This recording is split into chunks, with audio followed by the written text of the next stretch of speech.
오늘은 요한계시록 강의 61번째 시간이 되겠습니다. 오늘은 예언의 말씀을 지키는 자의 복이라는 제목으로 말씀을 상고하고자 합니다. 우리는 지난 시간에 사도 요한이 드디어 천사의 손에 이끌려서 새 예루살렘 성, 즉 천국 안으로 들어간 그 장면을 우리가 지난 시간에 살펴봤습니다. 여러분, 천국 안으로 들어간 이 성경 속에 있는 이 계시는 천국에 관한 가장 직접적이고 가장 선명한 성경의 계시라고 할 수가 있습니다. 그래서 사람들이 천국에 들어갔다, 그리고 지옥을 보았다, 많은 간증을 하고 책을 써내고 있지만은 여러분, 그것은 성경 계시가 아니에요. 그것은 우리의 믿음의 대상이 아니에요. 우리가 하나님께 계획하신 이 천국에 관한 계시는 이 요한계시록 성경에 있는 천국의 장면을 믿어야지, 사람들이 나는 천국을 이런 것을 보았다, 나는 천국에 갔던 이 사람은 있던데 이 사람은 없더라, 여러분, 그것은 계시가 아니에요. 성경에 관한 가장 직접적이고 선명한 계시는 이 계시록 21장 22장에 있는 이 말씀을 여러분들이 중심으로 믿기를 축원합니다. 여러분, 천사는 요한에게 제일 먼저 수정 같은 이 생명수 이 강을 보여줬습니다. 천국의 다른 것이 아니라 제일 먼저 이 하나님의 이 보좌, 그리고 어린 양의 이 보좌, 두 하나님에게서 솟아나는 이 생명수 강이 이제 이 새 예루살렘 성 한가운데를 흐르는 이 수정같이 맑은 이 생명수 강을 제일 먼저 천국에 들어가서 이것을 보여준 거죠. 그러면 도대체 이 생명수 강이 뭔지, 그것을 우리가 지난 시간에 아주 긴 시간 동안에 많은 시간을 할애해서 우리가 살펴봤습니다. 여러분, 이것은 일찍이 에덴 동산에서 발원한, 에덴 동산에 출발한 그 강이고, 이것은 에스겔서 47장에 가면은 하나님의 성전 문지방에서 솟아난 그 물이 큰 강을 이루고 마침내 바다에 이루어서 바다의 수많은 죽음의 이 현장에서 생명을 살리는, 회복하는 역사의 그 생명수 강이에요. 그리고 사도 요한은 이 생명수 강이 뭔지를 분명하게 요한복음 7장에서 그것을 말씀하고 있으니, 그것이 바로 초막절 절기에 특별하게 이 제사장들이 행하는 이 성전에 물을 붓는 그 행위를 이제 주님께서 보시고 큰 소리로 성전에 모인 그 순례자를 향해서 주님이 외치셨지 않습니까? 목마른 자는 다 내게로 와라, 내게로 오는 자에게는 배에서 생수가 솟아날 것이다, 이 말씀을 하지 않으셨습니까? 이 큰 주님의 외침에 대해서 사도 요한이 그 해석을 붙이고 있으니, 이 생수가 바로 믿는 자들이 받아야 될 성령이다, 믿는 자들이 받을 성령이다, 이 말씀을 주님이 하시는 거죠. 여러분, 그러므로 말미암아서 새 예루살렘 성, 즉 천국으로 이 요한이 들어갔을 때에 천사가 제일 먼저 보여주는 이 천국 한가운데를 가로지는 이 생명수 강, 바로 성령 하나님이라는 거죠.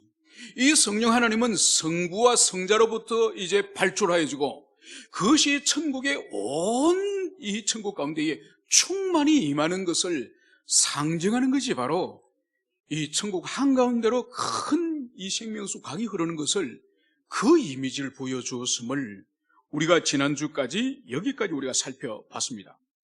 이제 오늘 우리는 이제 계시록 마지막 매점말 종결 부분을 우리가 오늘부터 우리가 살펴볼 것입니다. 여러분, 이 종결 부분에 대한 이 주체, 이 화자들을 따라서 이 세 부분으로 나눌 수 있습니다. 그래서 오늘 우리가 먼저 살피는 이 종결 부분의 이 종결말은 새하늘과 새 땅, 새 예루살렘 성을 보여준 천사의 종결말입니다. 우리 오늘 천사의 종결말까지 우리가 살펴볼 것입니다.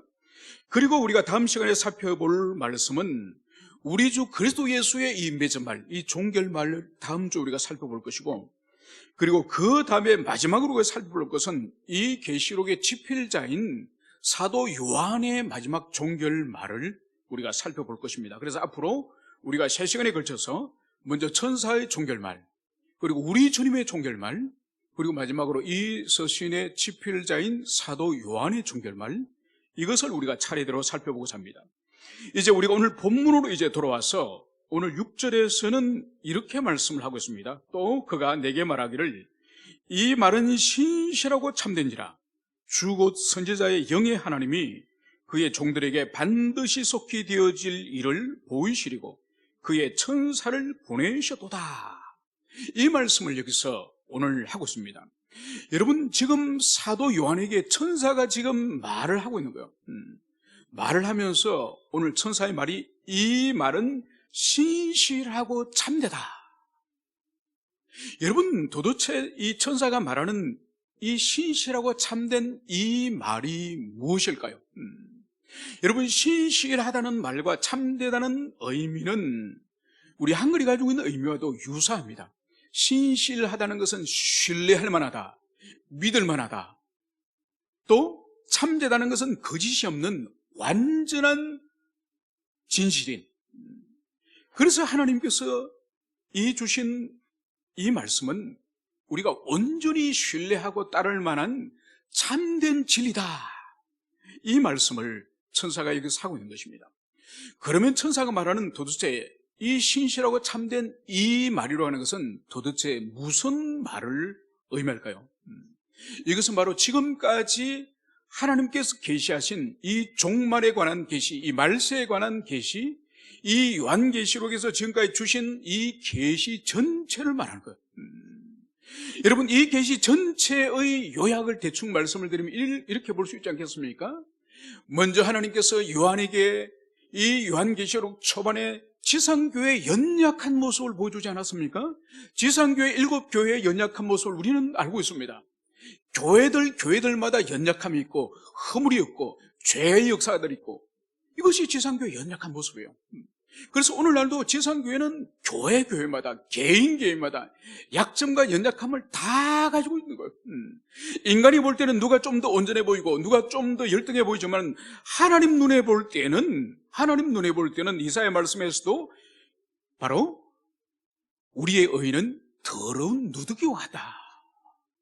더러운 이 거지들이 입는 누더기와 같은, 이것이 우리 인간이 가지고 있는 의예요. 사람이 볼 때는 누가 좀 더 반듯하게 살고 누구는 좀 더 망가진 것처럼 사는 것처럼 보이지만은 하나님의 눈에 볼 때는 다 더러운 쓰레기 같고 누더기 같다. 이것이 하나님의 관점이에요. 그래서 지상교회는 어느 교회든지 어느 가정이든지 어느 교회든지 다 허물과 연약함을 다 가지고 있는 거예요.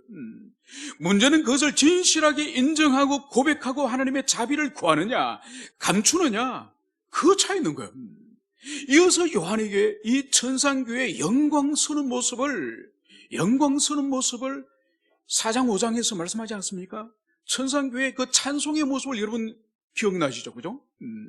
천사들과 피조물들과 믿는 사람과 24장로들이 보좌 주위에 둘러서서 영광스러운 찬송을 드리는 이 모습은 더 이상 지상교회의 연약함은 없습니다. 승리한 천상교회의 영광스러운 모습만 있는 거죠. 그러고 나서 이제 주님께서는 이 지상을 향해서, 이 지상에 하나님을 대적하는 세력을 향해서 이제는 3대 7중 재앙을, 이제 요한계시록 6장부터 16장까지 엄청난 양을, 이제 3대 7중 재앙을 쏟아붓는 장면들이 이제 차례차례로 이제는 표시됩니다. 그래서 처음에는 인재앙, 인을 하나씩 뜰 때마다 하나님의 재앙이 쏟아지고, 그 다음에 나팔재앙, 나팔을 천사가 불 때마다 이제는 이 땅에 하나님의 재앙이 쏟아지고, 마지막 대접장, 천사가 7 대접을 차례차례로 부을 때마다 이 땅에 엄청난 환란이 쏟아지지 않습니까? 그것이 끝나고 나서 이제 무슨 계시가 전해지죠? 바로 창세기로 하나님이 대적하던 이 세속의 이 인본주의 문명을 상징하는 이 바벨론 제국, 이 바벨론 제국이 어떻게 파멸하는지, 어떻게 멸망하는지, 이것을 성경 계시합니다. 그리고 그 마지막에는 사탄을 비롯하여서 두 짐승, 사탄의 대리자인 이 두 짐승이 어떻게 파멸하고 불륜못에 던져지는지, 그리고 그들과 함께 하나님의 자비를 거절하고 그리스도 예수를 영접하기를 거절한 불신의 세력들이 불륜못으로 떨어지는 그 장면을 계시하지 않습니까? 그 이후에 이제 드디어 새 하늘과 새 땅이 임하고, 그리고 새 예루살렘 성이 하늘로부터 내려오는 장면이 등장하지 않습니까? 여기까지가 이제 계시록 1장부터 22장 초반부까지 내용이에요. 그래서 신실하다고 말한 이 말은 잠시 전에 제가 말씀드렸던 이전의 요한계시록의 모든 하나님의 계시, 이 계시가 바로 신실하고 참되다, 이것을 오늘 여기서 말씀을 하고 있습니다. 여러분, 그렇기 때문에 우리는 천사가 분명히 지금까지 전거한 이 계시가 진실하고 참되다는 것을 우리는 믿어야 돼요. 여러분, 이 천사가 주신 이 계시의 핵심이 뭔가 하니까 이 역사의 마지막에 이 종말, 이 세계의 완성의 장면을 이 계시록에서 담아주고 있는 거예요. 그래서 하나님이 지으신 피조 세계는 어떻게 종말이 완성될 것이며, 교회는 이 박해와 어려움 가운데서도 어떻게 완성될 것이며, 우리 신자 한 사람 한 사람은 믿음을 가지느냐 불신앙을 가지느냐에 따라서 이제 새 예루살렘으로 들어갈 것인지 유황불못으로 들어갈 것인지, 이 모든 우리 인생과 만물과 영적 존재들, 그들의 마지막의 모습까지 이 계시록에서 모두 보여주고 있는 거예요. 그래서 이 요한계시록은 기독교 역사관의 절정이라고 볼 수 있는 거예요. 그래서 이 세상 사람들은 이 역사가 어떻게 시작됐는지도 모릅니다. 그 사람들은 거대한 빅뱅을 통해서 우주가 탄생될 때에, 그 후에 50 내지 60억 년 전에 이 지구가 탄생하고, 그리고 작은 이 유기물을 통해서 진화되어서 드디어 우리 인간이 탄생하였고, 그래서 역사는 이제 인간 중심적으로 이렇게 이루어지다가 마지막에 이 역사 종결은 그것은 알지 못하고, 그래서 이 세상의 역사학자들이나 이 학자들이 가지고 있는 우리 인생과 역사에 대해서는 시작도 모르고 끝도 모른다고 그들은 주장하지만은, 성경은 그것이 아니요, 시작이 분명히 하나님의 창조 사역으로 시작되어지고 우리 인간은 하나님이 지으심으로 말미암아서 이 지상에 인류가 존재하게 되었고, 그리고 우리 인생은, 그리고 역사는 반드시 끝나는 종결 지점이 있다. 그 종결 지점은 예수님이 다시 오심으로 말미암아서 모든 역사는 이제 종결되어지고 심판이 있고, 그리고 이제는 영원 세계 속으로 들어가게 된다. 여러분, 이것이 기독교 역사관이고 요한계시록이 우리에게 주시는 진리의 말씀이에요. 그래서 오늘 여기서 이 말은 신실하고 참된다, 이것은 바로 계시록을 통해서 주신 이 종말의 완성의 이 역사관, 이것을 하나님께서 우리에게 믿으라는 거예요. 이것이 참되고 이것이 진실하기 때문에 이것을 믿으라는 거예요. 여러분, 그렇기 때문에 우리 그리스도인은 세상 사람과 같은 음식을 먹고 같은 시대를 살고 같은 직장을 다닐지라도 우리의 내면의 가치체계와 사고체계와 인식체계는 전혀 다른 사람이에요.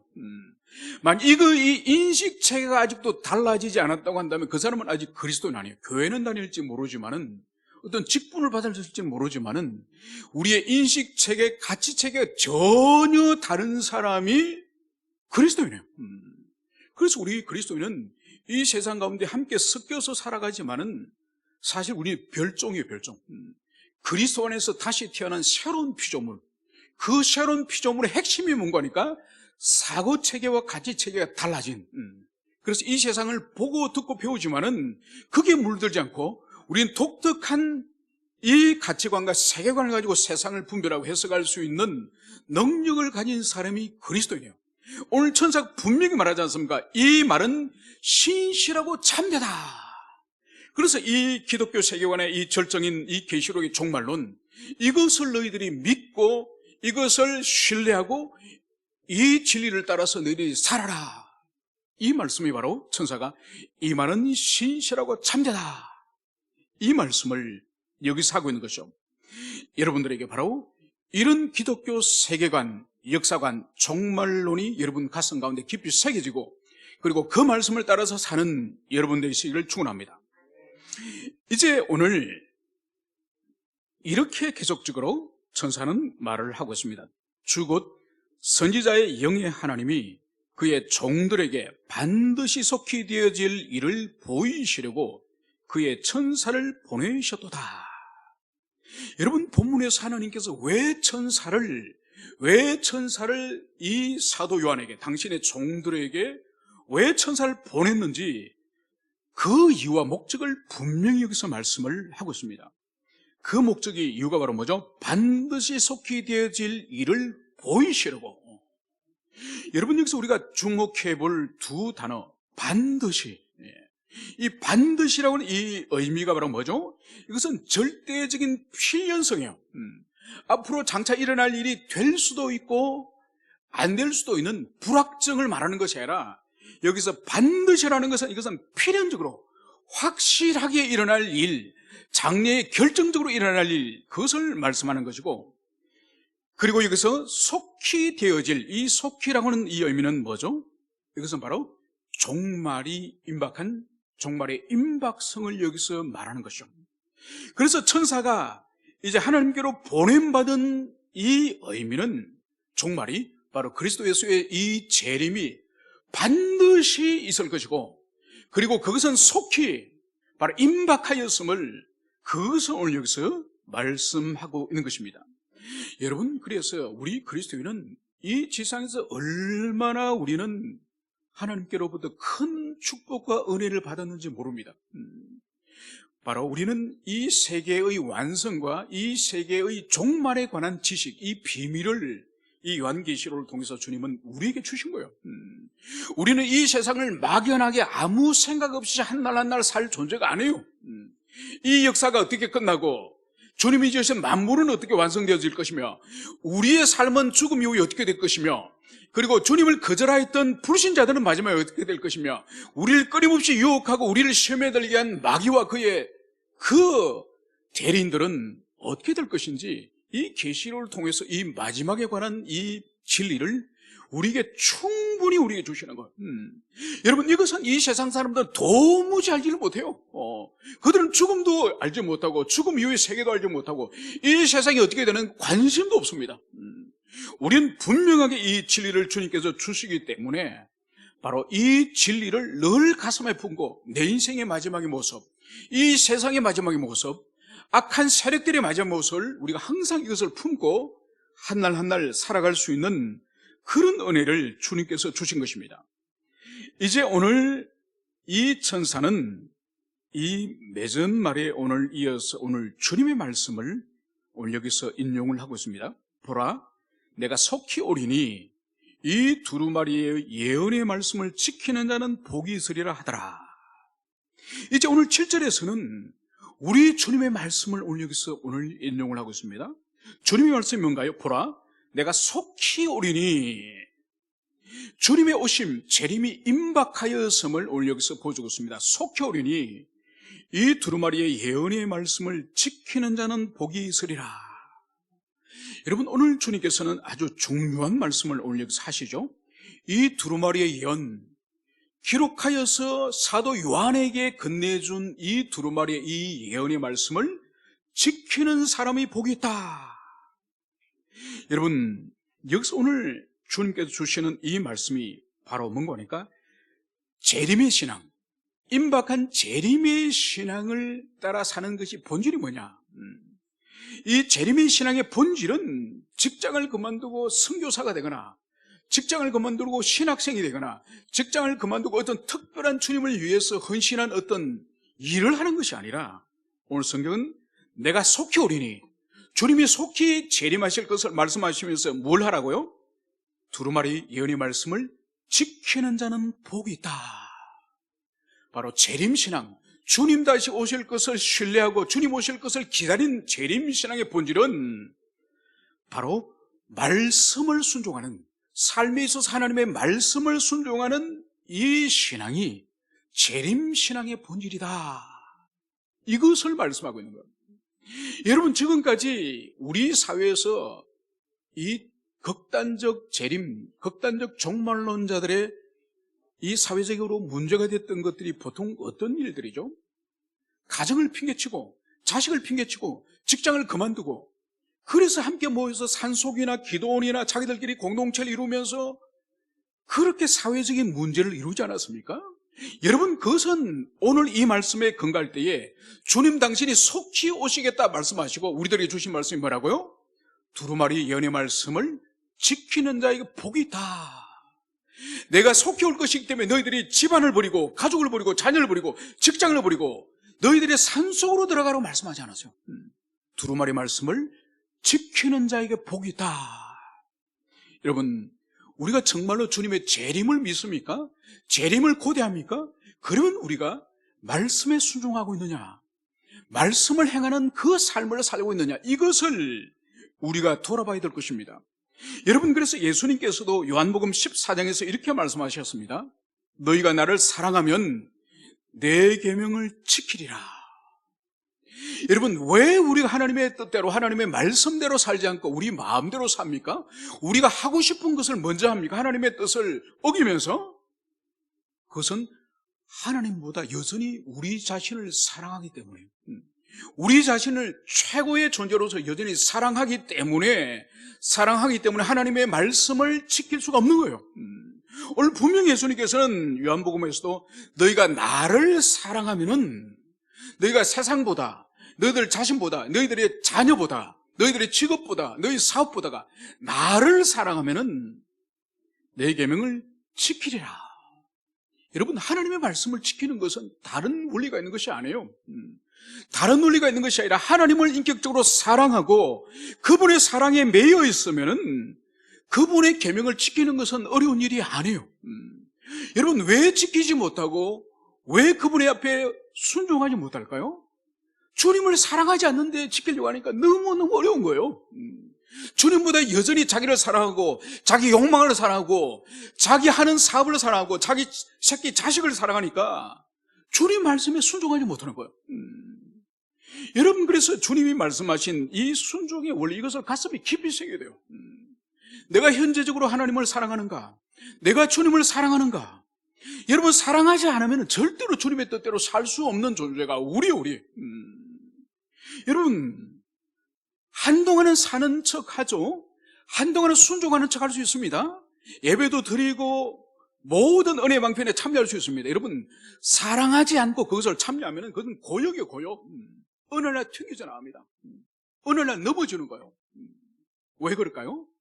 지금까지 다른 사람들이 볼 때는 그렇게 잘 순종하고 잘 참여했지만은 자기 입장으로 볼 때는 말할 수 없는 고역의 그 짐을, 무거운 짐을 지고 한 발자국 한 발자국 걷다가 드디어 쓰러진 거예요.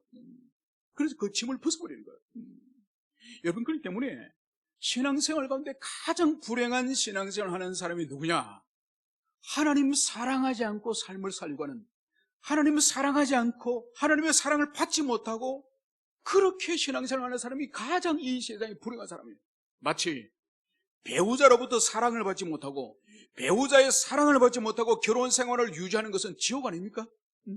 그 인간의 얼굴을 볼 때 속에 뒤집어지는데 그 인간을 평생을 계속 봐야 된다면 그 가정은 지옥이 아닙니까? 여러분, 여러분, 사랑하면 순종하게 된다는 것을 우리 주님께서는 말씀을 하고 있습니다.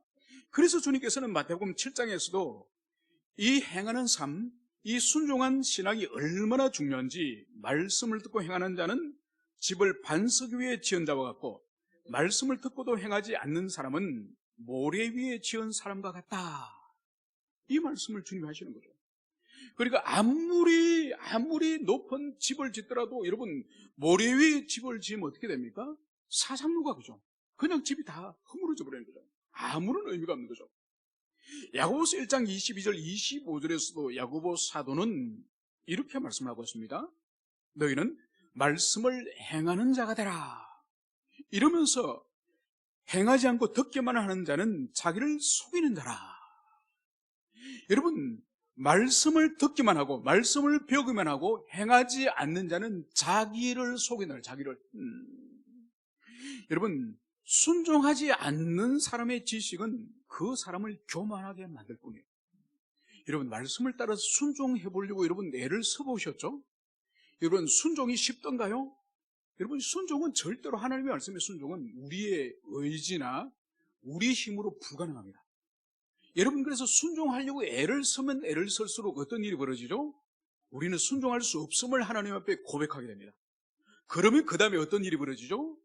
주님 앞에 무릎을 꿇습니다. 하나님, 저는 주님의 뜻을 순종할 힘이 없습니다. 저는 주님의 뜻 앞에 무기력한 존재입니다. 하나님, 저를 불쌍히 주시옵소서. 주의 말씀에 순종할 수 있는 힘과 능력을 하나님 부어주시옵소서. 여러분, 그렇기 때문에 순종을 잘하는 사람의 특징이 뭔가 하니까 겸손한 사람이에요. 신앙 안에서도 겸손한 사람이에요. 왜냐하면 순종에 이르기까지 자기는 무능하고 하나님의 도우심과 하나님의 은총이 없이는 절대로 내가 순종할 수 없다는 것을 경험하고 순종하기 때문에 그 순종의 삶은 자기의 능력이 아니라 하나님의 은혜라는 것을 알기 때문에 순종의 사람은 낮아지고 겸손한 사람이에요. 오늘 이 말씀 가운데 우리가 살펴볼 것은, 오늘 주님께서는 이 예언의 말씀을 지키는 자, 행하는 자가 복이 있다, 이 말씀을 여기서 하시는데, 그런데 여러분, 이 말씀을 예전에 보신 기억이 있지 않습니까?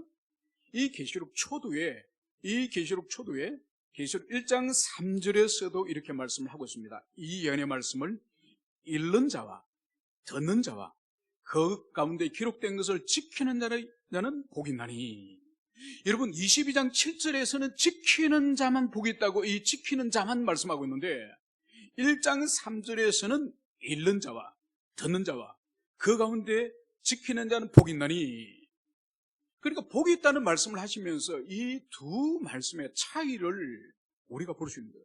그래서 1장 3절에서는 듣고 이제 읽고 지키는 자가 복이 있다고 한다면 22장 오늘 7절에서는 그냥 지키는 자만 복이 있다. 여러분, 이 말씀의 차이가 무슨 차이일까요? 그것은 바로 1장 3절은 이제 이 계시를 시작하는 시점이에요. 이제 계시를 시작하는 시점이라고 한다면은 지금까지 요한에게 22장 7절까지 올 때까지는 이 말씀을 이제 이 요한은 들었고 읽었고, 이제 남아있는 것이 바로 뭐죠? 지키는 것만 남아있으면 지키는 것만. 여러분, 그래서 여러분도 마찬가지예요. 우리도 마찬가지예요. 여러분, 우리는 이미 이 요한계시록이 시작되는 그 시점부터 우리는 예배에 참여했습니다. 그래서 우리는 이미 이 말씀을 들었고 우리는 이미 읽은 거예요. 그리고 이제 우리에게 남은 것은 이 7절에 있는 이 말씀처럼 이제 지키는 자에게 이제 복이다, 이것을 우리가 가슴에 새게 됩니다. 여러분, 주님께서 우리에게 하나님의 말씀을 읽게 하고 배우게 한 것은 우리의 어떤 지성적인 기쁨, 지성적 유의를 위해서 준 것이 아니에요. 하나님의 말씀의 목적은 순종을 위해서 주님이 주신 것이지 배움의 기쁨을 위해서 주신 것이 절대로 아닙니다. 물론 배움의 기쁨을 통과해야 됩니다. 배움의 기쁨이라는 것을 여러분 반드시 경험해야 돼요. 여러분, 진리의 말씀, 이 성경의 말씀을 우리가 머리가 똑똑하거나 공부를 많이 하여서 학위가 있거나, 여러분, 그러면은 이 성경 말씀을 바르게 잘 깨달을 수 있습니까? 아니에요.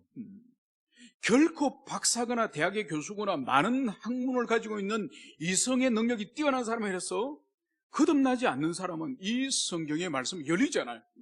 왜냐하면 이 성경은 성령 하나님께서 우리에게 깨닫게 해 하시는 성령의 이 조명의 역사가 있을 때에 이 말씀을 우리가 깨달을 수 있는 것이지, 자기가 머리가 똑똑하거나 자기가 이성의 능력이 뛰어나서 학위가 있거나, 여러분, 그런 사람들에게 이 말씀의 깨달음을 주시는 것이 아니에요.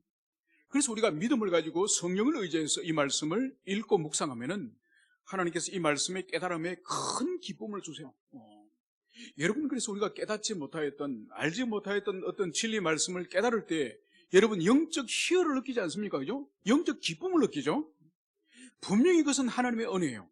그러나 거기에 만족하면 안 되는 거예요.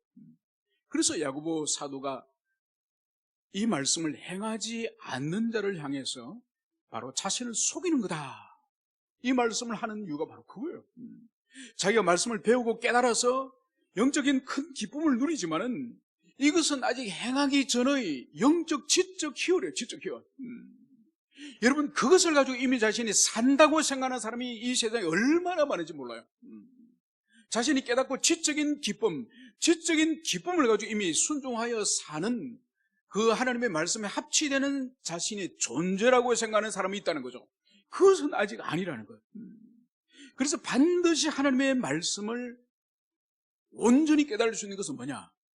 그 주시는 말씀을 순종할 때에 그 말씀이 주시는 기쁨과 그 말씀이 주신 참된 뜻을 우리가 경험할 수 있는 거죠.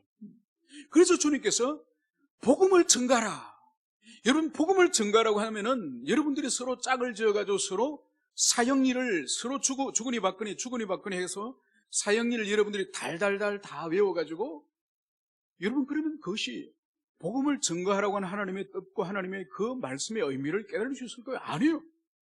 여러분들이 거리로 나가든지 여러분들이 가족이나 지인들에게 여러분들이 복음을 떠듬떠듬 그리는 말로도 전해보는 거예요. 그러면서 거절을 당하고, 그러면서 무시를 당하고, 그러면서 조롱도 당하고, 그러다가 어느 날 드디어 한 사람이 아멘, 내가 주님을 영접하겠습니다, 나를 위해서 기도해 주십시오. 여러분, 그때에 복음을 증거하라고 하는 주님의 그 말씀을 순종하는 것이 얼마나 큰 영적인 희락과 기쁨을 주시고 하나님이 기뻐하신다는 것은, 복음을 전하는 순종의 삶을 통해서 그 말씀의 기쁨을 비로소 온전히 느끼는 것. 그래서 하나님의 말씀을 온전히 경험하고 깨닫는 것은 단순히 배워서 깨닫는 것이 아니라 그 말씀에 순종하여서 그 말씀을 실천할 때에 그 말씀이 주시는 가장 큰 기쁨과 온전한 진리를 깨닫는다는 것을 여러분들이 가슴에 새기시기를 축원합니다. 이제 이어서 오늘 요한은 8, 9절에서 오늘 이렇게 말씀을 하고 있습니다. 이것들을 보고 들은 자는 나 요한이니 내가 듣고 볼 때에 이 일을 내게 보이던 천사의 발 앞에 경배하려고 엎드렸더니, 오늘 천사 앞에서 오늘 요한이 아주 특이한 행동을 하는 것을 오늘 기술을 하고 있습니다. 그것이 바로 뭔가요? 이 일을 내게 보이던 이 환상과 이 계시를 자신에게 보였던 천사의 발 앞에 오늘 요한이 경배하려고 오늘 엎드렸다는 것을 오늘 기술을 하고 있습니다. 여러분, 요한은 이 천사가 지금까지 새하늘과 새 땅, 그리고 새 예루살렘 성에 관한 계시를 이 천사가 지금 요한을 인도해서 지금까지 보여주었습니다. 그런데 오늘 천사 앞에 오늘 요한은 경배하려고 오늘 엎드렸다는 것을 오늘에서 보셨습니다. 여러분, 이미 이 요한은 19장 10절에서도 천사에게 경배하려고 했던 일이 있습니다.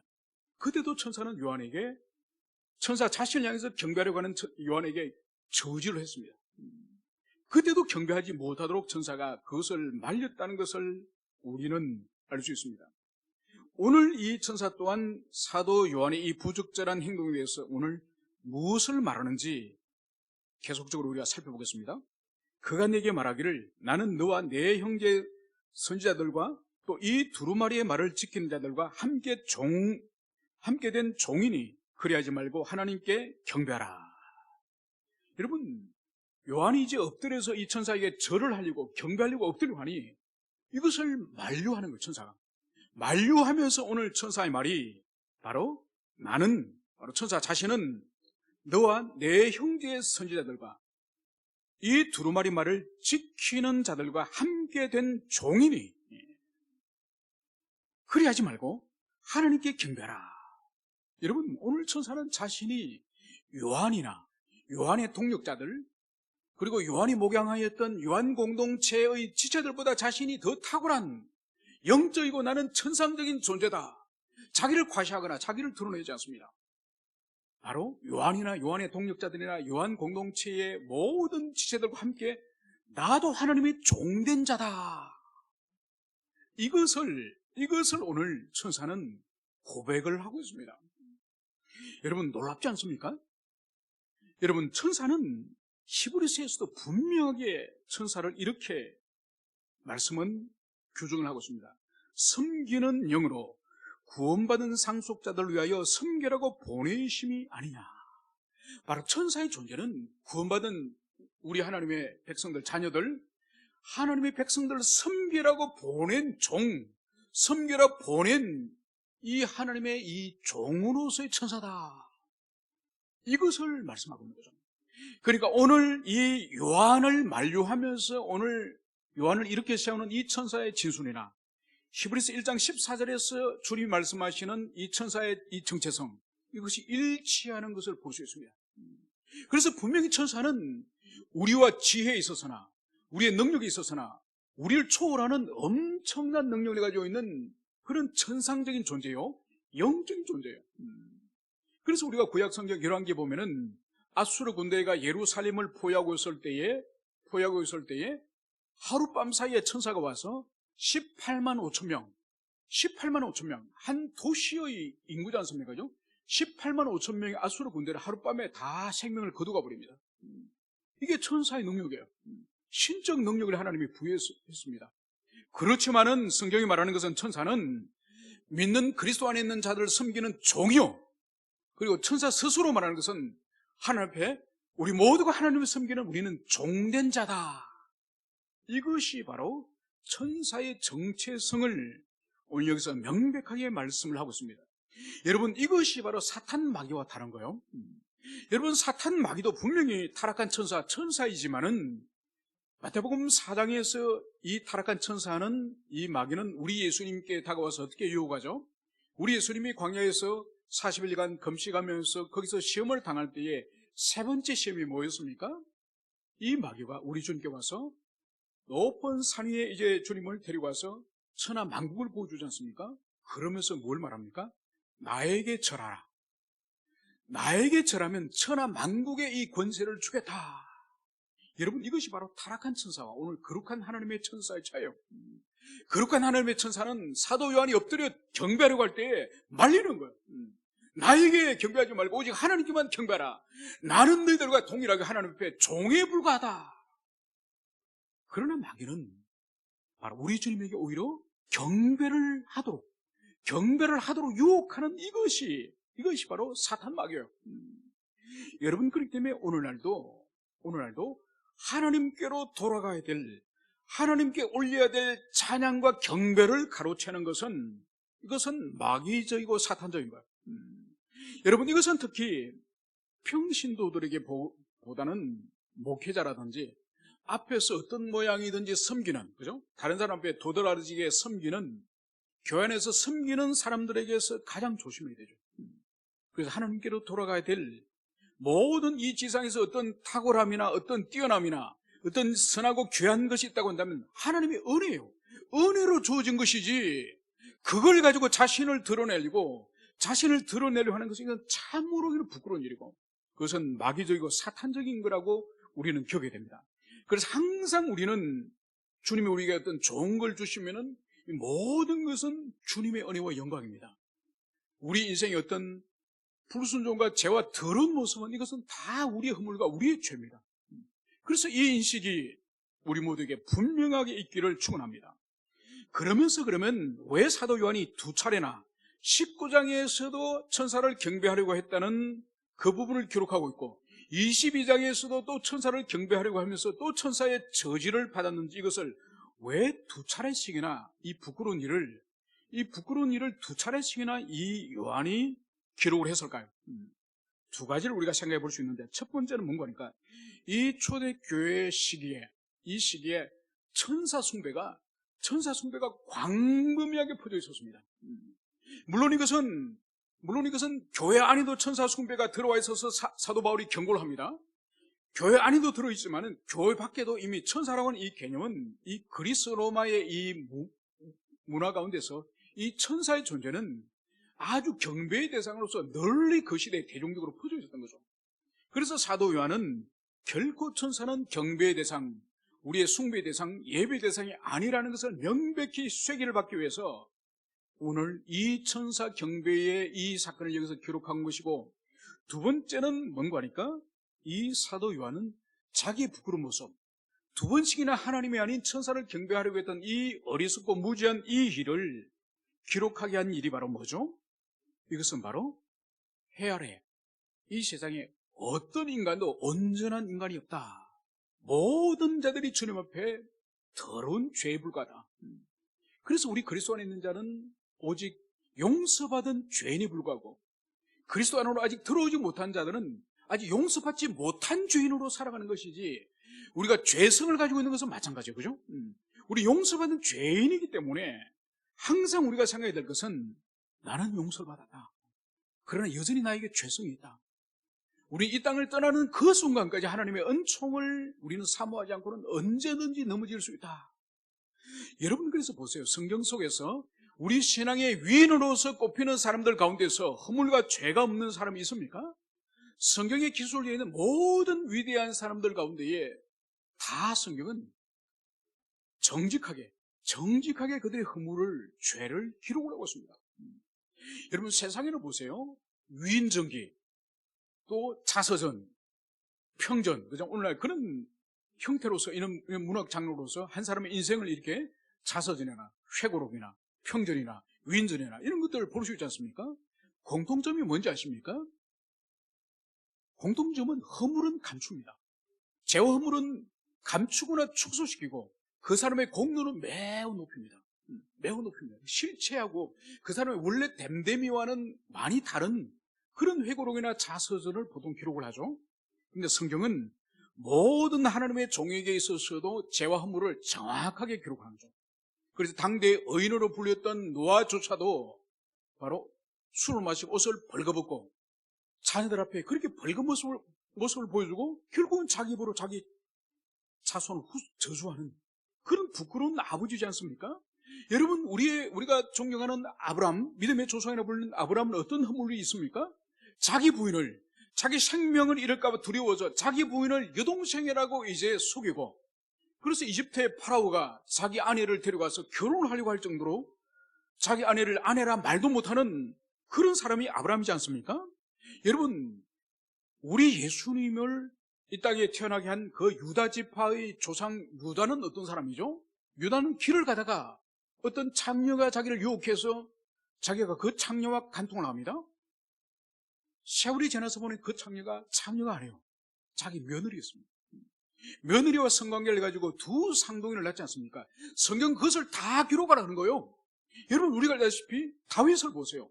믿음의 그 많은 하나님의 위대한 종이 어디 있습니까? 그런데 그 다윗은 어떤 사람이죠?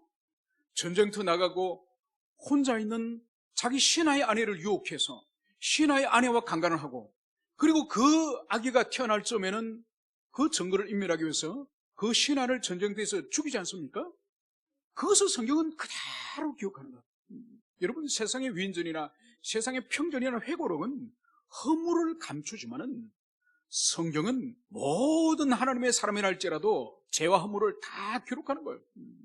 그래서 로마서에서도 바울은 의인은 없나니 하나도 없다고 바울이 증언하지 않습니까? 여러분, 그렇기 때문에 우리 죄도 드러나지 않을 뿐이지 우리는 하나님의 사유함을 얻은, 용서함을 얻은 그런 죄인에 불과하다는 것을 우리는 항상 가슴에 새길 때에 주님 앞에 겸손해질 수 있고, 그리고 주님 앞에 그 은혜에 대해서 감사할 수 있다는 것을 여러분들이 가슴에 새기시기를 축원합니다. 오늘 10절에서는 또 이렇게 말씀을 하고 있습니다. 또 내게 말하되 이 두루마리의 예언의 말씀을 임봉하지 말라. 때가 가까우니라.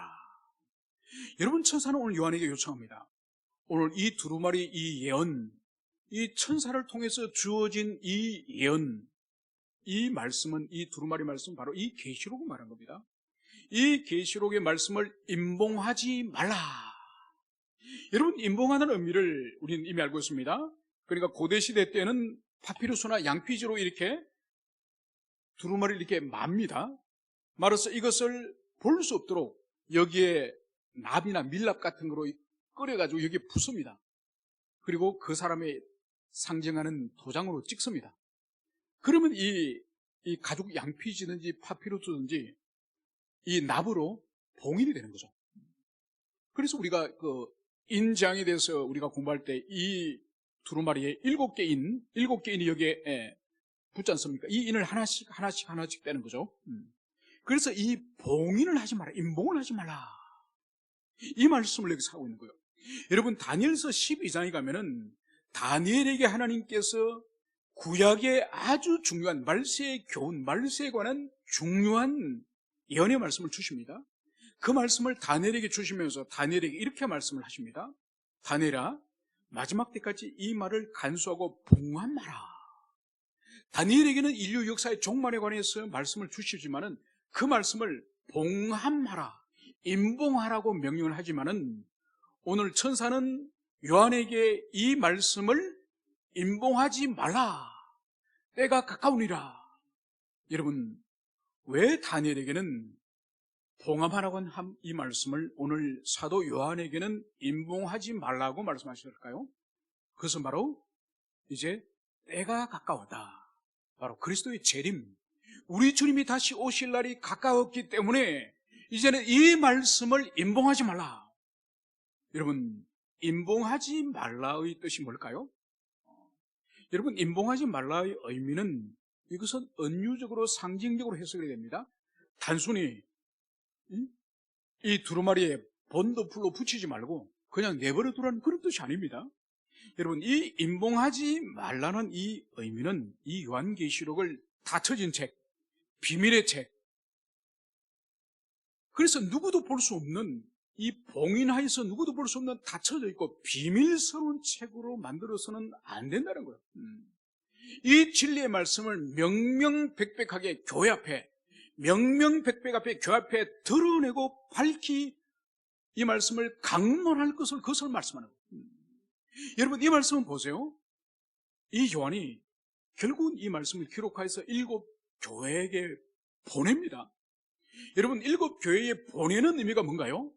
사도 요한이 보내는 이 두루마리이기 때문에 이것은 금고 속에 잘 이렇게 보관해두라고, 아무도 볼 수 없도록 보관해두라고 요한이 보냈을까? 아니죠, 그죠?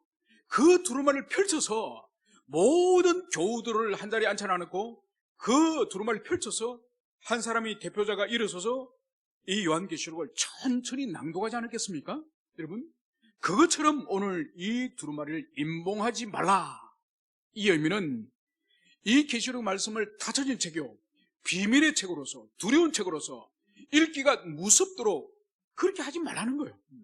이 말씀의 밝은 뜻을 강론하고 이 밝은 뜻을 교회 앞에 드러낼 그것을 오늘 천사는 분명하게 이것을 계시하고 있는 것을 볼 수 있습니다.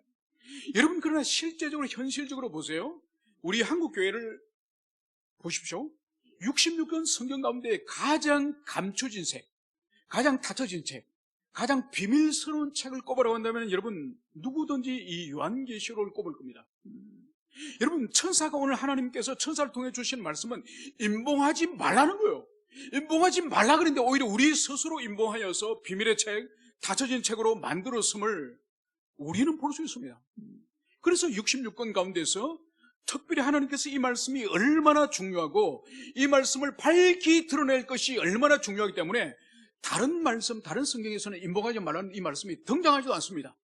그런데 오늘 천사는 이 예언의 말씀을 절대로 임봉하지 말라, 밝히 비추고 밝히 드러내라, 이 말씀을 역사하고 있는 거죠. 여러분, 한국교회는 1992년도에 다미선교회 사건이라는 게 있습니다. 그러니까 다가올 미래에 관한 선교회, 그러니까 시한부 종말론, 그러니까 1992년 10월 28일, 그러니까 10월 28일 그날에 믿는 사람들이 다 하늘로 들림을 받는 휴거가 일어난다고 그렇게 믿고, 그 당시 약 한 10만 명에서 한 20만 명의 사람들이 그 거짓된 가르침을 받아들였습니다. 그리고 분명히 예수님께서 심지어 우리 주님이 다시 오실 재림에 대해서는 예수님 당신도 모르신다고 복음서에 말씀하셨습니다. 오직 아버지만 아신다고 말씀했는데 어떻게 인간 목회자나 아니면 그 교회 청년들이 10월 28일 날 우리 주님 오시니 그날 모두가 하얀 옷을 입고 교회 옥상에 올라가서 하늘을 쳐다보면서 기도하지 않았습니까? 그날 밤에 아무 일이 일어나지 않았습니다. 여러분, 이 사건을 통해서 30년 전에 이 사건을 통해서 한국교회에 치명적으로 데미지를 입은 것이 바로 뭔지 아십니까? 종말론을, 말세에 일어날 종말론을 감히 교회에서 설교하지 않는 거예요. 그 본질이 뭔가 하니까 요한계시록을 강해하기를 피하는 거예요. 왜냐하면 그 다미성교회 이단의 사건 가운데서 그 사람들이 이 말세의 이 요한계시록을 가지고 그들이 영적으로 장난을 쳤거든요. 그래서 그 이후로도 과천에 있는 이단이라든지 우리가 알고 있는 대표적 이단들의 절겨 강론하는 것이 이 요한계시록.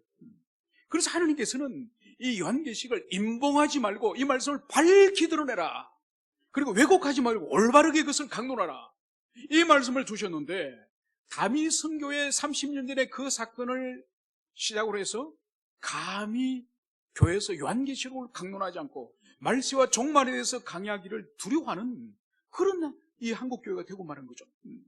여러분, 이것은 오늘날 우리 한국교회의 영적으로 큰 데미지예요. 여러분, 이제 시간이 지날수록, 역사가 흐를수록 주님의 초림, 그리고 이 세상의 창조는 멀어지고 점점 우리가 가까워지는 것이 뭐죠? 주님 다시 오시는 재림이에요, 재림. 진정으로 우리가 준비해야 될 것은 점점 우리가 더욱더 가까워지는 재림을 준비해야 되는데, 이 종말신앙, 재림신앙을 이 요한계시록으로 스스로 문을 닫아버리니, 스스로 책을 덮어버리니, 이 종말에 관한 정당한 강론을 교회가 하지 않는 거예요. 그래서 오늘날 교회 세속화, 우리의 세속화에 큰 기여를 하는 것이 바로 이 계시록의 이 성경을 덮어버리는 이 사건이 우리의 신앙을 뒤로 물러난 큰 원인 중에 하나다, 그렇게 볼 수 있는 것이죠. 그러나 이제 우리는 이제 이 요한계시록 드디어 22장도 이제는 절반밖에 남지 않았습니다. 이제 우리는 이 계시록의 말씀을 통해서 우리의 종말신앙, 말세신앙, 이것을 우리가 가슴에 분명히 새기며, 오늘 주님께서는 분명히 말씀하셨습니다. 이제 우리가 이미 들었고 이미 배웠습니다. 이제 우리가 할 것은 지키고 행하는 이 일만 우리에게 남았음을 여러분들이 가슴에 새기시길 축원합니다. 이제 마지막 11절에서는 이렇게 말씀을 하고 있습니다. 불의를 행하는 자는 그대로 불의를 행하고, 더러운 자는 그대로 더럽고, 의로운 자는 그대로 의를 행하고, 거룩한 자는 그대로 거룩하게 하라. 여러분, 이 말씀을 잘못 해석을 하면 안 됩니다. 여러분, 이 본문을 불의하고 더러운 자는 그냥 교회가 내버려 두라, 이런 뜻이 아니에요. 이 말씀의 초점, 이 말씀의 해석의 초점은 뭐냐? 바로 악한 자들에 대한 유기를 하라, 방치를 하라는 의미가 아니라, 이제 그리스도의 재림이 임박하였기 때문에, 주님의 재림이 임박하였기 때문에 불의한 자가 다시 의로운 자가 되거나 또 더러운 자가 거룩한 자로 변화될 만한 여유가 없다. 이제는 재림이 임박하다. 그래서 이 본문의 본질은 재림의 임박성에 두게 되는 거예요. 그래서 우리 그리스도 안에 있는 자는 끝까지 복음을 전하고, 끝까지 죄와 시험 가운데 있는 지체들이 끝까지 권면을 해야 되는 거예요. 그러니까 포기해버리거나 방치해버리면 되는 것이 아니에요. 그러니까 예수님 십자가 달려서 돌아가시기 직전에 그 짧은 시간에 우편 강도가 돌아오지 않습니까? 여러분, 그런 하나님의 섭리도 있는 거예요. 우리는 다 할 수가 없습니다. 그래서 교회는 끝까지 증거하는 거예요. 끝까지. 그러나 이 마지막 때로 하는 것은 너무나도 임박하기 때문에 재림을 이제 준비하기 위해서 뭘 해야 되느냐? 바로 이제 다시는 주님이 재림하시면은 다시 우리가 돌이킬 수 있는 회개할 기회가 이제는 다시는 주어지지 않습니다. 그래서 우리 신앙이 정말 온전히 말세의 신앙에 합치되는지 우리 영혼을 살피고, 우리 안에서 그런 참여 회심이 없었다고 한다면은 결단하여서 주님 앞에 돌아올 만한, 돌아가고자 하는 그런 의지가 필요한 것이죠. 그래서 바울도 고린도후서 6장 2절에서 보라, 지금은 은혜 받을 만한 때요, 보라, 지금은 구원의 날이로다. 여러분, 이 말씀은 영원한 말씀이에요. 여러분, 바울이 2000년 전에 지금은 은혜 받을 만한 때요, 지금은 구원의 날이라면, 바울의 그 시간, 바울이 고린도후서를 기록하는 그 날이 그러면 구원의 날이고, 그 날 아닌 날은 아니란 말이에요. 그 말이 아니에요. 이 말씀은 세상 끝날까지 지금이라고 하는 이 현재가 하나님이 우리에게 주시는 구원의 기회, 다시 주님께로 돌아갈 수 있는 기회가, 내가 내일 예수를 믿지, 2021년도는 이렇게 살고 2022년도부터 잘 믿을까, 이게 아니라는 거예요. 이 말씀을 주시는 이 지금, 바로 이 순간 우리가 결단하고 주님 앞에 돌아가야 될지, 그리고 이미 그리스도 안에 있다고 한다면 내가 견고하게 주님을 붙잡고 있는지, 그것을 돌아봐야 될 것을 바울이 2000년 전에 바로 지금 이 말씀을 주신 것처럼 오늘도 우리 모두가 우리 스스로 영혼을 돌아봅시다. 내가 진정으로 그리스도 안에 있는지, 그리스도 안에 있지 못하고 한다면 지금 결단해야 됩니다. 하나님, 제가 죄인입니다. 제가 주님을 떠난 인생입니다. 내 안에 지금 주님이 왕으로서 나를 다스리지 않습니다.